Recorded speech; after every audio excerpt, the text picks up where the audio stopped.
Hello, everyone, and thank you so much for your warm welcome. And for those of you who have been sitting in the chat room, I very much would like you to call in. And for those of you listening, this is a call-in show. And I'm Dr. Judy Rosenberg, Dr. Judy WTF with the Freud. And today we have with us Christiana Davidson. She has a master's degree in psychology. She is a therapist from the UK, and she stayed up, or rather woke up super early to be with us tonight to talk about contact versus no contact and the shame and guilt of it all. And we're going to be talking about contact, no contact with parents and with exes, ex-husbands, wives, lovers, bosses, friends, and so on. And we're going to talk about why that brings up so much shame and guilt, and how to do it in a way that protects you. And so let's dive into the subject. Those of you who know that I mind map everything know that I'm going to pull out my mind map pretty soon so that we can break it all down and that you can have a psychoeducation out of this discussion. So welcome, Christiana. Thank you so much for being on the YouTube channel with me tonight. And great to be back. Yeah, and I'm really also excited to announce that we are working on Christiana's putting out some really powerful podcasts, and we're going to get that implemented shortly. And she's going to be talking about recovering, healing from narcissistically abusive parents. So I know that there are plenty of people out there who have all kinds of wounds of childhood, specifically the wound of narcissistic abuse, which involves apathy, as many of you know, and involves a system gone wrong where the parents put their own feelings before the child. And that is why many of us have to go no contact with people who basically injure us to the point where we can't anymore. So Christiana, what have you been finding in the treatment room regarding your patients of the Psychological Healing Center, and what they do and how they feel about going no contact with parents or anybody who's injured them severely? Well, the first thing is that, you know, it's not usually a decision that's made overnight. It's one that's sort of hard earned. You know, I often find the clients have been going back again and again to forgive, to try and make it work again. Yes. They've tried to go grey rock. They've tried, you know, which has helped for a short period, but they still feel psychologically and maybe spiritually as well that they're trapped in the relationship somehow. Yes. And it's almost as if there comes a point when they realize, I need to cut off completely from this person. Yes. For my own good. Yes. Not as a form of punishment or a rejection of the narcissist. It's something I have to do in order to take responsibility for my life moving forward. I have to save my life. And it seems to come to that crux, whether that's, you know, for the long term, it might be for a short period, but some experience of no contact, in my view, is a healthy step in regaining one's self-differentiation, in regaining one's true self. Absolutely. And I can't help but to notice how much people put effort into trying to salvage the relationship while the parent or lover or spouse or boss or friend doesn't put effort into it. So it doesn't come overnight. Oftentimes it's a decision that people struggle with, and they struggle with it because they have feelings about it. And as many of you know, people who suffer from narcissistic personality disorder traits have no empathy. So they're not struggling with it. They're actually quite surprised as to why you feel that way about them. Yes, absolutely. And you see, this is the thing about it. They're confused as to why you're doing this, but at the same time, the person who's cutting off needs to cut off to get out of the confusion, which being in relationship with the narcissist brings them. So one of the main things that people need to separate from is the constant sort of drip feed of confusion. You know, coming back this time, and you know, they're sort of love bombing me, and you're thinking, oh well, that actually they are nice, you know, and actually no, this could work, you know, and oh maybe it's me, and then going back the next time and it being something completely different, and being constantly in this state of confusion. That's what keeps us in this kind of toxic, unhealthy place in our own lives. And to cut off from that completely is what's needed for us to begin to heal, because the body, the mind, and the soul cannot heal when it's in that state of confusion and dis-ease and imbalance. So that's, you know, that's what we need to do in these relationships in order to give ourselves the space that we need to allow healing to begin. But that in itself is not the answer. You know, the work really begins then once we've gone no contact. So you brought up some principles that I wanted to highlight, which is intermittent reinforcement, the breadcrumbing, which puts people in a state of confusion. So it's easier for us to categorize people as good and bad, evil and loving. It's just that in the case of this dynamic, what happens is that a little bit of good is sprinkled in with not so good, which then draws the person back into the system. Remember, this is a system gone wrong. Draws the person back into the system, giving them hope, thinking, oh, the person has changed. Now, did they do therapy?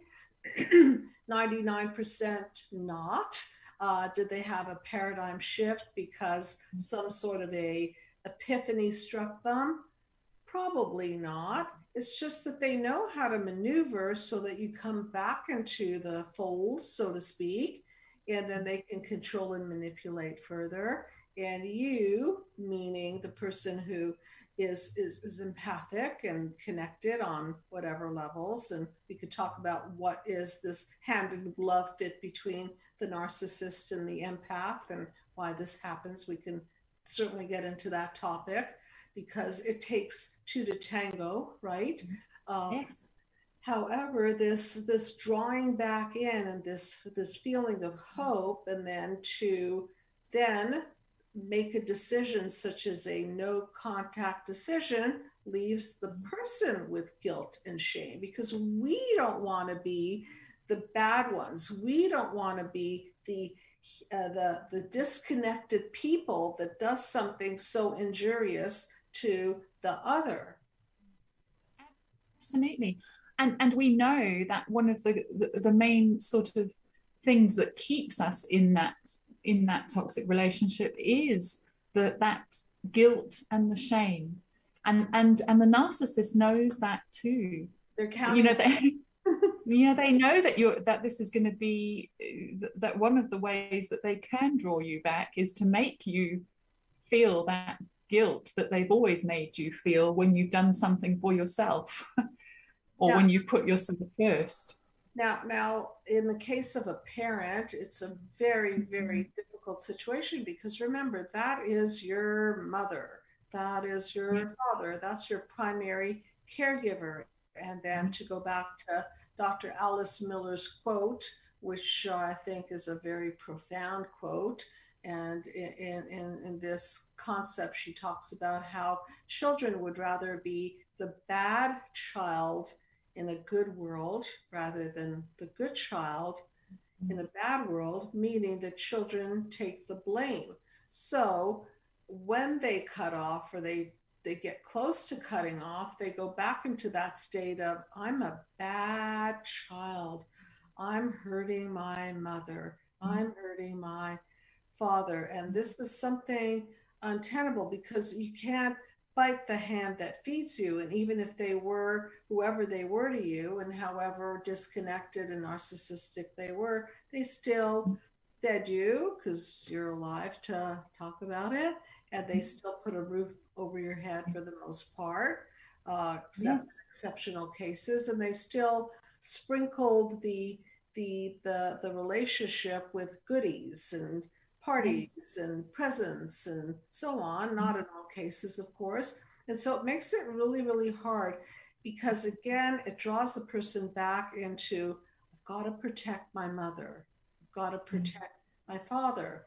And Christiana, what you're saying is we've got to save our own self. We have to. And the thing is, going no contact, yes, there may be at the start, you might feel a sense of a bit of a relief because, you have stopped giving your energy away, even psychologically, Yes.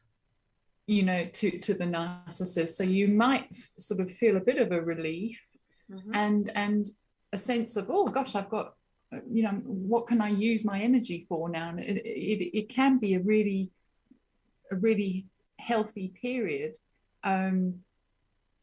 But what can follow thereafter are a sort of a resurgence at some point, maybe when the narcissist reaches out, or of those feelings of deep guilt and deep confusion and shame. And that's not that it's gone wrong. This is actually really important in this phase, this healing phase, because what we need to do is be able to sit with those feelings and not allow them to direct our actions. We have to sit and feel. And in many ways, we have to go through a period of withdrawal because this is an addictive relationship.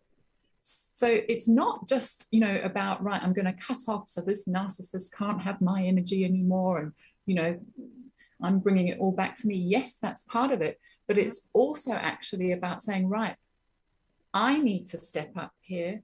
Yes. I need to go through a withdrawal period. And I need to be strong in this, not as a punishment to the narcissist, but as a means of me stepping up and taking responsibility of myself. So this empath narcissist dance that you're talking about, it takes a lot of self-determination to step out of the dance and to no longer be in it, because as the empath you were getting something from it. The narcissist was feeding off of you, and as the empath there's this kind of yearning to be fed off of.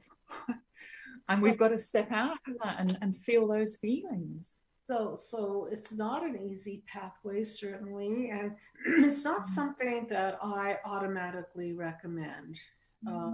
Something that has to be very well thought of. Usually I recommend, the term gray rock. I did not invent that term. I don't know who did. However, it refers to neutral ground, low neutral contact. I call it object-oriented conversation. So simple language, just you don't get into their emotional world. You don't share your emotions with the person, and the conversations become almost very mundane. Like, how's your salad? Pardon me? It's almost like a robotic conversation, isn't it?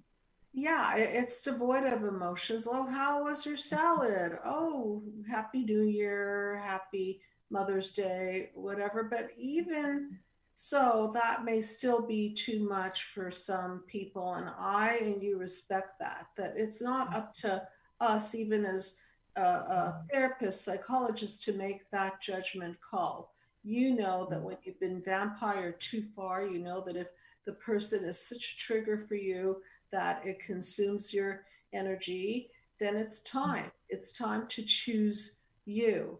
And that doesn't come without a price tag, because if you're a warm hearted, empathic person, it's going to hurt you. And if you think that you're hurting somebody by doing this, it's going to hurt you to hurt another person. And guess what?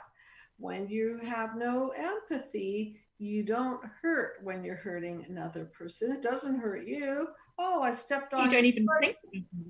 No, if I step on your foot and I didn't feel the pain, then what should I worry about? It's not my pain, and I'm not connected to your pain. So therefore, I can do whatever I want to. And you can see that this can become bigger and bigger and more sociopathic. So to the point where if it goes to the other end of this, the extreme, the sociopathy extreme, and it doesn't matter if I kill you, because you don't matter and I don't hurt and I don't feel for your family. So you see how extreme this can get. This lack of empathy is degrees of lack of empathy.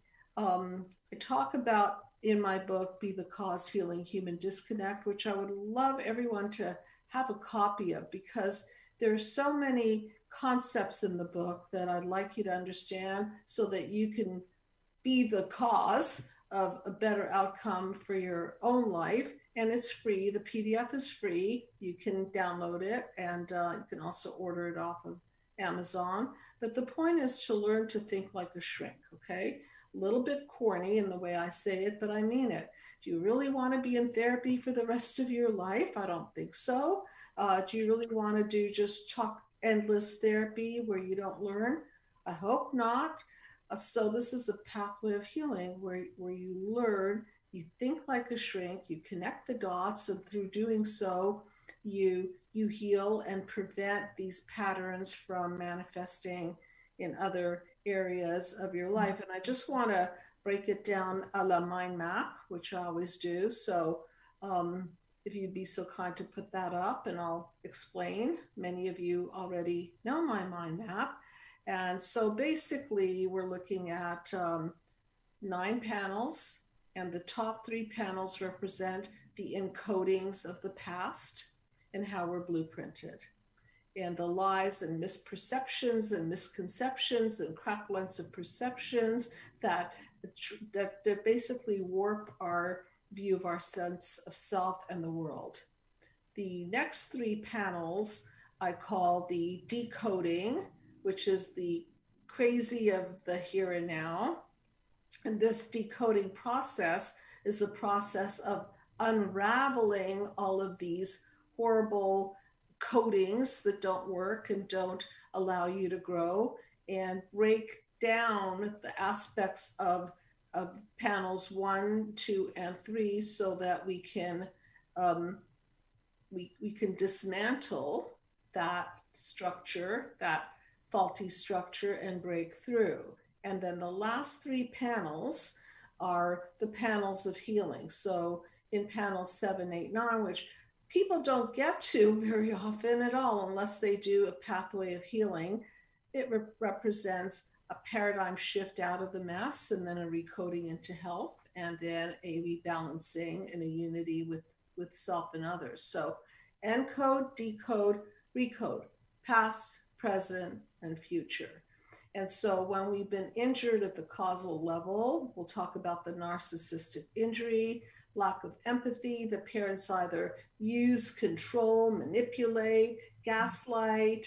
They don't feel for you. They put their feelings before your feelings. Then you end up injured, or you could also end up identifying with the aggressor and becoming narcissistically oriented yourself. So we've got to break this apart, because this kind of stuff trickles down into the next generation. And so my goal, Christiana's goal with me, is to stop the psychovirus so that it doesn't keep spreading to other relationships and your children, and trickling down to the next many generations. Dr. Judy, you're so right. And you know, that is also part of the reason why we, at some point, some people need to go no contact, is because it is a system. It's a almost like a web, being in relationship with a narcissist. And the thing about it is, because it's familiar to clients, it's something they're used to being in that sort of relationship.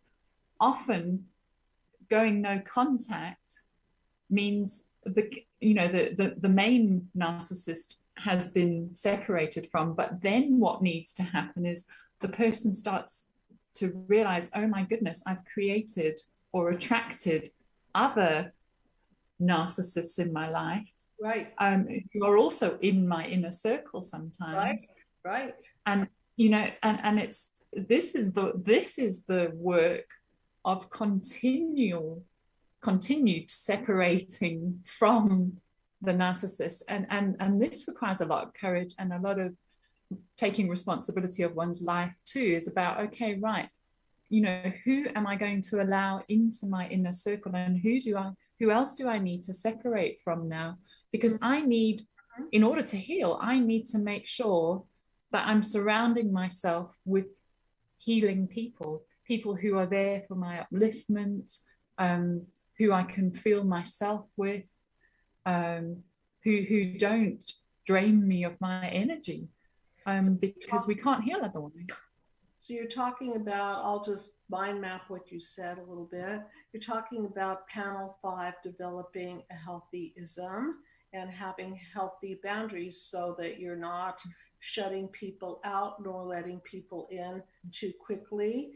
And so that means you have to be like a healthy cell, biology 101, a semi-permeable membrane, because cells in the human body, if they shut down and wall off, those cells die.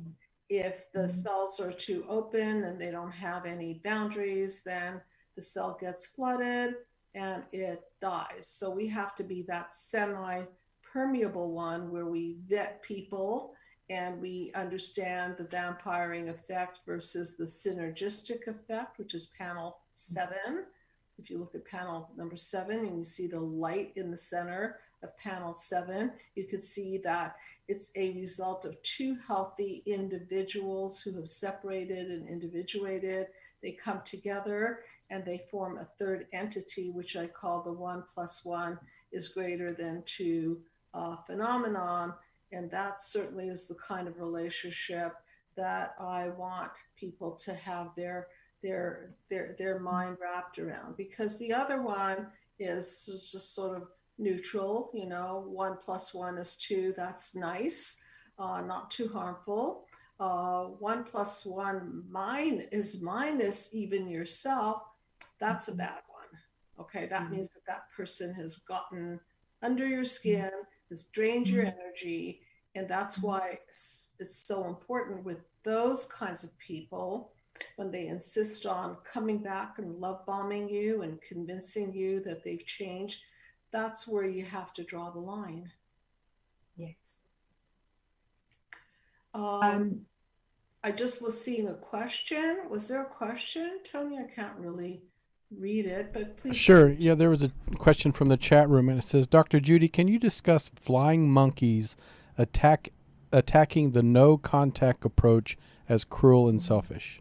Of course, because the flying monkeys don't necessarily know what's behind the scenes, because oftentimes narcissists present as lovely, fun, entertaining, charming people. And there's a big difference between character and having good character. You can have a fun personality. You can be charming. You can even be charitable for the purpose of appearing as though you're a very generous and famous person and put names on buildings and so on and so forth. But remember, consciousness is causal. It's a basic premise of the mind map. So if you're coming from the consciousness of manipulation, if you're coming from the consciousness of fooling other people into thinking that your false self is your real self, which they oftentimes fool people into, then the flying monkeys could look at that false self person and get become very convinced that they're wonderful. Like, how dare you cut off your mother? She is the leader of the church or the synagogue or the mosque or whatever. How could you do such a thing when she's such a sweet person, or your father is such a sweet person? So they don't see it. So now you're the devil for doing something like this. And then, of course, the parents will give their song and dance version of their side, and then you look like a fool, and then they'll try to get under your skin. So it's not just a one-pronged approach, I think, is the way I'm now.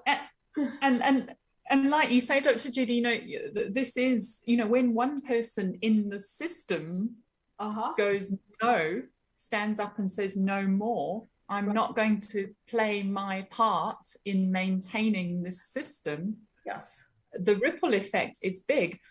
Yes, people can be flying monkeys, but they can also be flying monkeys because they're doing the bidding not just for the narcissist, but also for themselves, because they want you to come back into the system too, to maintain it.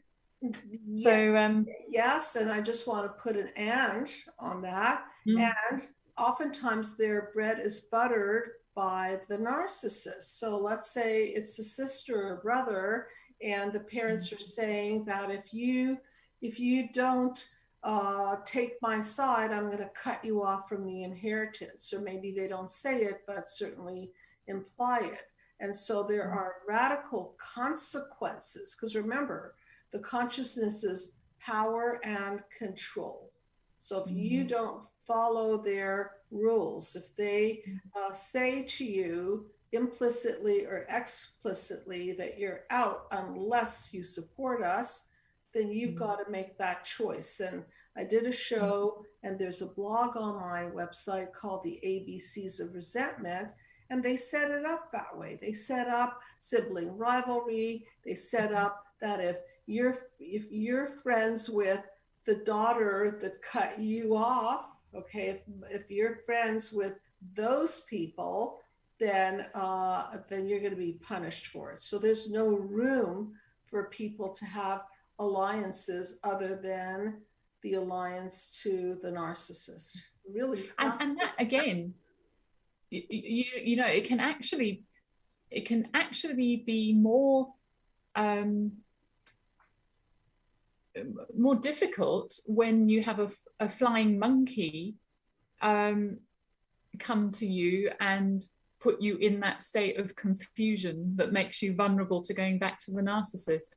Because here's somebody who you might imagine is a bit more removed. Yes, or evolved. And you think, oh, exactly. And that can be something that we need to be aware of when we go no contact, that there will be flying monkeys who may know they are, or they may not know. And we need to be able to once again say no again, and step away. So it's not just a once-off decision and then everything's hunky-dory. It is a constant sort of responsibly stepping away again and again, despite how much we may feel lured to just go back and just have some relief from. And it's just again, it's sometimes ends up being such that the person has to cut off not only their mother or father, they have to cut off their entire family, because it's like an infection. I call it the psychovirus. And so you have a whole family pressuring you to come back, or pressuring you to think that there's something wrong with you. And so what are you going to do? So now you have to stay away from mother, stay away from father, stay away from all of the people that are part of that team, so to speak. And this is a call-in show, everyone. So please feel free to call in, and we would love to hear from you and answer your questions around this. Is a very complicated subject. I know that we have touched on it several times, but no matter how many times we touch on it, it's still a very complicated subject, especially when it comes to cutting off your own family. I do have an announcement that I wanted to share with everyone. On October 30th and April 6th and April 13th, I will be leading a mind map webinar titled Healing from Narcissistic Abuse. And I invite you to join me. This is going to be an incredibly detailed webinar on topics such as what we're discussing tonight. It will include the no contact theme. And we're going to look at the childhood wounds, and most importantly, the wound of apathy, the wound of human disconnect, and what that does to the psyche. And so on the first seminar on the 30th, we're going to be covering panels 1, 2, and 3 with question and answer for half an hour. It's 4 p.m. to 7:30 p.m. Pacific Standard Time. And then same time, April 6th, we're going to be covering 4, 5, 6 chaos defenses and breakdowns, breakthroughs. And then on April 13th, same time, I believe it falls on a Wednesday, we're going to be covering panels number 7, 8, and 9, the paradigm shift out and the recoding and the unity. And so I invite you to join me. You're also welcome to supplement this seminar with more sessions, private sessions with Christiana Davidson or any other member of the team. It is a way to do the mind map with me. For those of you who want to work with me and can't afford individual sessions, please contact the Psychological Healing Center, info@psychologicalhealingcenter.com, or Dr. Judy at psychologicalhealingcenter.com. And this is going to be happening starting the end of March. And I'm really excited to lead this webinar. I will call it a webinar because you'll get a link. You'll also get the Mind Map video series. You'll also get a PDF of my book and the journal. So it's chock full of information and healing.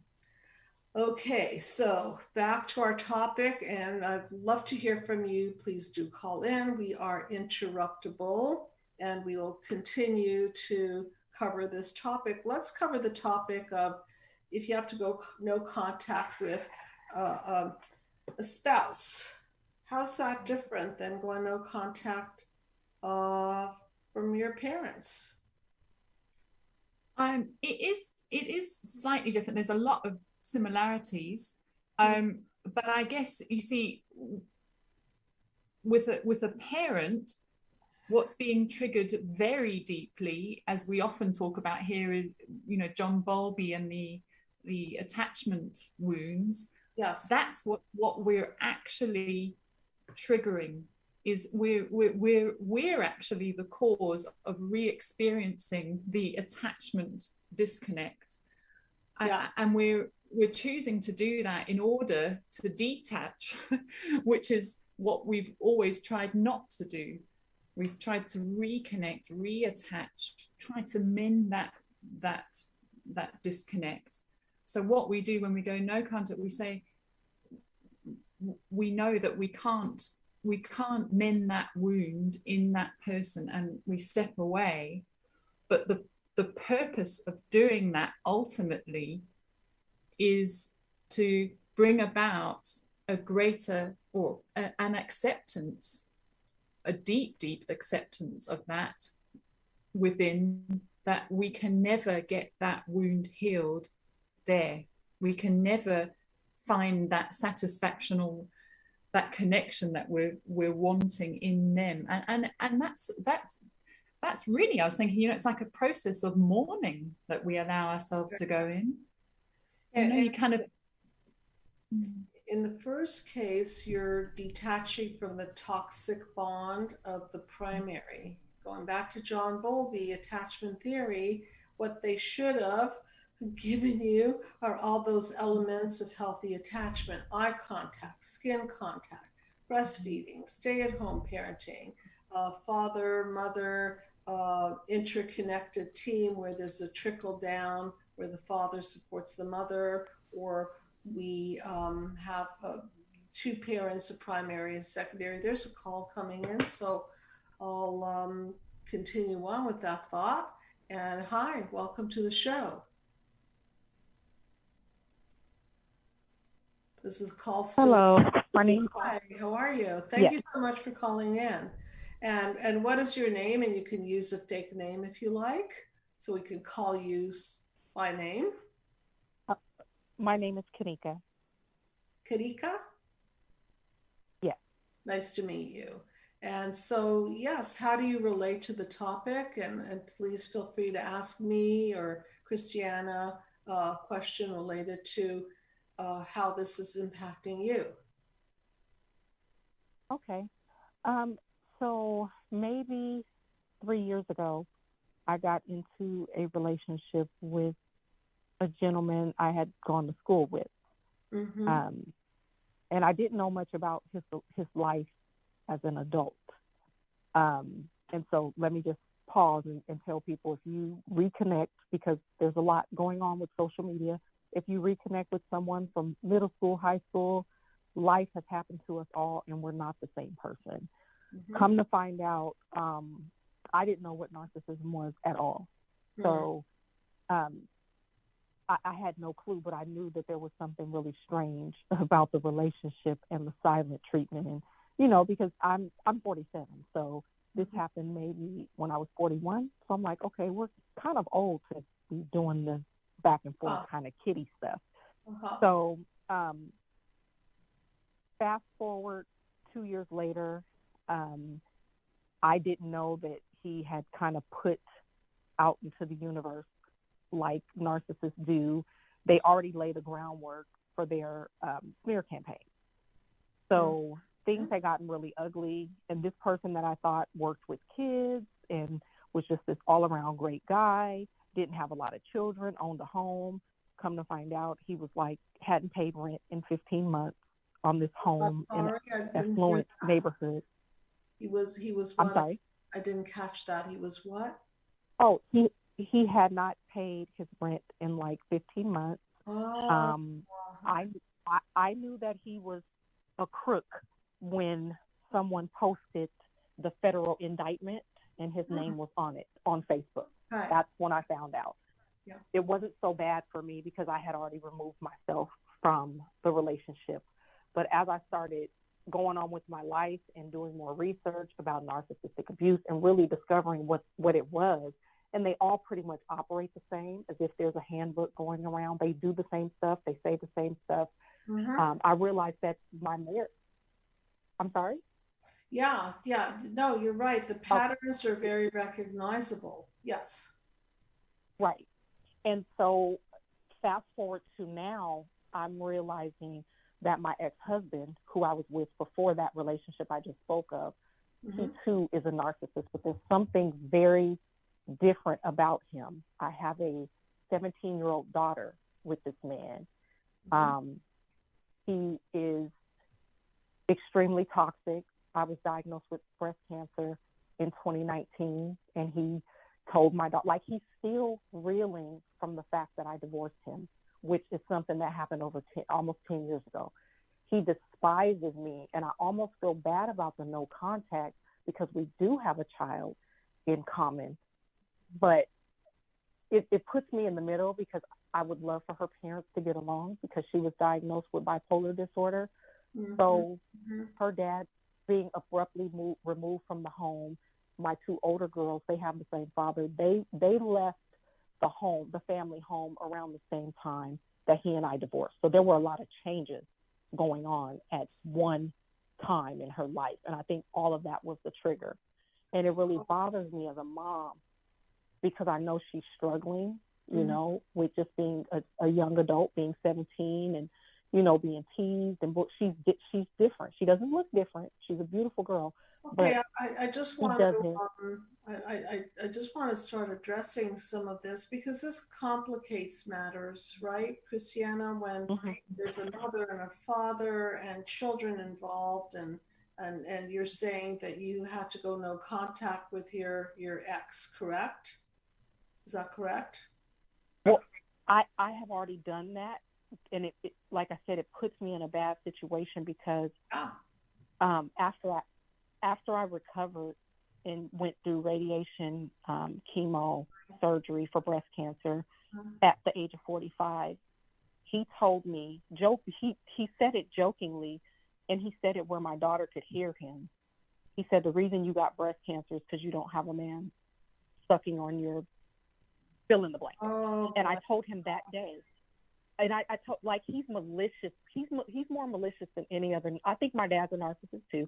He's more malicious than anyone I've ever encountered in my life, narcissist or not. And I told him that day. Go ahead. No, I don't mean to interrupt you. I just want to get to some very important things that you said, just because we have a certain amount of time to connect some dots, which I really want to do, and Christiana can jump in as well. So again, very complicated. What kind of comment is that to say to your girls out of the ballpark? Anybody with a logical, empathic mind, body, soul would know that just, beyond inappropriate. Okay. So what are you to do? Because you have feelings and you want your daughter to see, or your daughters to see, a role model of loving parents. Now you are the one vulnerable to the guilt and the shame of going no contact, because you're the one in your own mind hurting your own children. So now what to do? Now rock and hard spot. Either you cut them off and save your own psyche, or cut them off and then risk damaging your children. So how do we negotiate this one? So I have a couple of ideas, and Christiana, please feel free to jump in as well. So one idea is that you have to separate the two. Okay, so he's injurious to your mind, body, soul. Okay, which also means that he's injurious to your children's mind, body, and soul, but yet he is their father. So how do you negotiate this? You have to understand that your children have the right to have a father, correct? And you have a right to protect your feelings, and both can exist at the same time. And Christiana, I'd love to hear your thoughts. What are some of your thoughts regarding how do you do this one? This is complicated. Yeah, it is complicated, and especially when there's children involved. And as any good mother, you want to give them the best, opportunities and the best sort of relationship with the other parent possible. And I think that's something to keep in mind. As a parent, really what you're wanting to be for your children is a good role model. And I think, for in this situation, for you to put your health, physical, emotional, and mental first is key. So that sounds like, going no contact with your ex was a really important thing for you to do, for you, so that you can be available to your children. Yeah, but I think also it's really key is to not allow any resentment, any anger, any sort of negativity to seep into your communication with your children about their father, because this is what I find a lot in the therapy room is that sometimes there can be the temptation to sort of malign the father and create a terrible picture of him, because that's how you're feeling.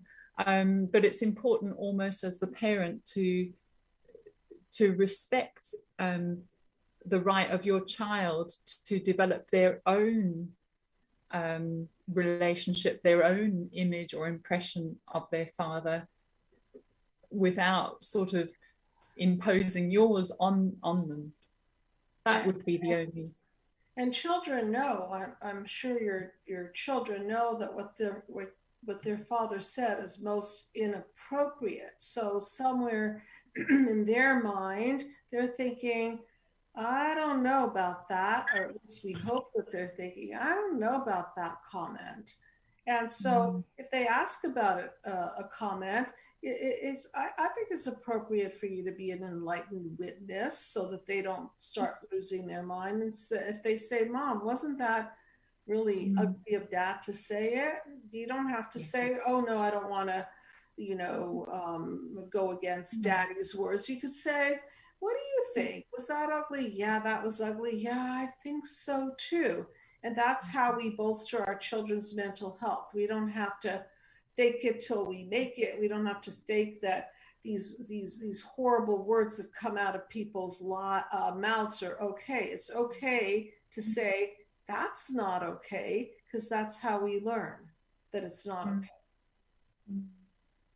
So my last question is, because there's a couple things about the dynamic that maybe I wasn't clear about. My two older girls are from a previous relationship, and they're 27 and 25. So just the 17-year-old is with my ex-husband. So my two older daughters want nothing to do with him, because they've seen, him breaking and punching holes. Like, he was never physically violent towards me, but he's violent when he gets angry and when he doesn't get his way, like a toddler. But with my daughter, my 17-year-old, as soon as I got diagnosed, he abandoned her. So the whole time I was in treatment, he had nothing. He wouldn't even take her phone calls. So she understands that he is malicious. She understands who her father is. I've spoken with all of my girls about what a narcissist is. I've written a book on it. Like, I'm going back to school for my master's in psychology. Like, I have open conversations with them about what's out here in the dating world. So she understands who he is without me attacking him. But what he does now is he'll call her and go off on her because I won't talk to him. Well, your mom's stupid. Why won't she get on the phone and talk to me? Because after he said that comment, I told him we would never talk again. He would never get the honor of speaking to me after he said what he said. So now he attacked her. And it's like, so you have every right, because she is your daughter. She's 17 years old. Yes. Yeah, she's 17. Okay, so look, she's still under your parenting wings, and you have every right to say to your daughter that it's okay for her to set boundaries so that he doesn't infiltrate through her to you. Okay, and she doesn't have to be that monkey in the middle. And you could teach her about the boundaries. And if you want, show her the mind map, because it's really useful to say, see, panel 5, you've got the boundaries around your healthy individualism. And if you let people penetrate those boundaries, they can make you sick and they can take your energy. And so there's nothing wrong with psychoeducating your children. For those of you listening, if somebody does something outlandishly not okay, or even just not okay, it's okay for you to say that wasn't okay, because then again, the gaslighting and the confusion. And so it's our job as parents to straighten out our children's minds. And I think that's a very important function. So I know we only have a handful of minutes left. Please, obviously, everyone knows, maybe not so obviously, to feel welcome to call the Psychological Healing Center, request a free consultation, request a free PDF of the book. And we have a little time to cover some more ground around this. And I just want to thank you very, very much for calling in. And I hope you learned something tonight. And I hope that the audience. I did. Thank you. I appreciate you. Thank you. Okay. I appreciate you calling in. Thank you very much. Okay. No, and I guess one of the things these days with going no contact is that we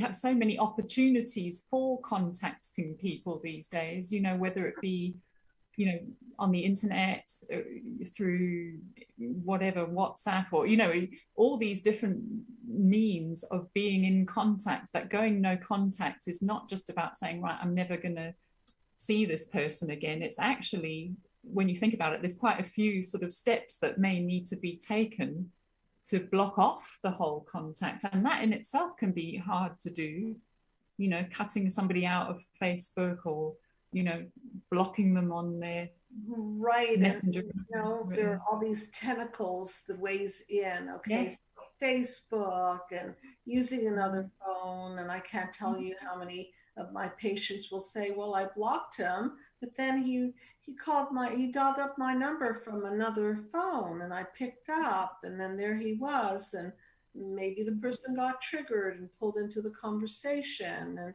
so we have to be aware, and again, we have to be preventative. So when we go into the prevention mode rather than the reaction mode, we're better off, because then we can put up those walls before they try to infiltrate and find the cracks. And you said something earlier, Christiana, about this is not to punish them. So I just want to remind everyone that consciousness is causal. It's a very important concept in the mind map system. So when you come from the concept of punishment, you're in the consciousness of punishment, it'll end up in panel 4, 5, 6, chaos, defenses, and breakdowns, because punishment also invites tit for tat and passive aggressive moves and all kinds of very immature, undeveloped, and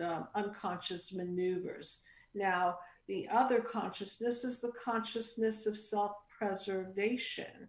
And if you come from that consciousness, you're not going to break yourself down, and you will move on to that better game of life that I talk about, which is the shift out of the mess, the good boundaries that you exhibit, and then the ability to move on and recode and surround yourself with people who are going to evolve you and not devolve you. That's right. And look, I think the thing about this whole healing from narcissistic abuse is that it is a process. You know, we will go through times where we will be wanting to act out in sort of punishment or anger, and that's okay, as long as it's not what you hold on to for the rest of your life. It's a process of moving towards acceptance. Yes. And you have to go through all the phases of anger, denial, bargaining. You know, it's that morning, the grieving process. Elizabeth Kubler-Ross. We almost have to go through each of those stages to reach acceptance. And really, that's what we want to move towards, is this self-differentiation, where I'm no longer caught up in this narcissist, and they have no more ability to make me angry, to make me upset. And that's what we do in our work with individuals. We dismantle your negative core beliefs, which set you up to be triggered by all kinds of people. And so we can't just gloss over those core beliefs and put sticky note affirmations on top of them. We have to challenge them. We have to source them back to the cause, and we have to help people to identify that deep, dark, dirty secret that they carry around, which could sound something like, I'm not good enough, I'm not worthy, I'm not lovable, I'll never be loved. And we've got to bust the system gone wrong. And once we do, then the people who try to trigger and activate, pull the trigger on panel 3, they're pressing the button, but nothing's firing off. And that's part of the work of the mind map, is to dismantle that, so it doesn't dismantle you. Absolutely. And going no contact, to sort of sum up, it's a step in this process. It's not the answer. It's a step, and it can be a necessary step. It's an optional step, it's not an easy one, but it does bear fruit. But don't be fooled. It's not the answer. It's part of the withdrawal process And that we need self-preservation. and self-preservation, differentiation. So I just want to again remind people that I'm holding this webinar March 30th, 6th April, 13th of April as well, 3.5 hours from 4 to 7:30 Pacific Standard Time. And please register. I think it's going to fill up relatively quickly, and it'll be chock full of information. You'll have the video series with it and the journal with it and the PDF of the book, and then we'll have a Q&A, and we'll take this journey from through to encoding, identification, decoding, and then recoding into health, and specifically target healing from narcissistic abuse. So I'm looking forward to seeing you in the webinar. Reach out, info@psychologicalhealingcenter.com, Dr. Judy at psychologicalhealingcenter.com. And you can also avail yourself of services with Christiana to supplement the work, or just do the individual work with any member of the team. Anything else that you wanted to convey to the audience, Christiana? Well, no, just that, it's you don't have to go no contact, but it's always an option for you, and you kind of know when you get to the point where that is what you need to do, and if that is what you need to do, then you need to do it. And reminding you that if you go no contact, it'll carry its own guilt and shame, and that's because you feel, and no guilt and shame for them, because that's where the defenses lie. They don't feel. So thank you very, very much, Christiana, for being on with me tonight and waking up so early. And thank you everyone for joining in, and for our call-in guest. And we'll be back on next week. And if you've enjoyed my show, please subscribe to my channel. If you need help, please call the number below.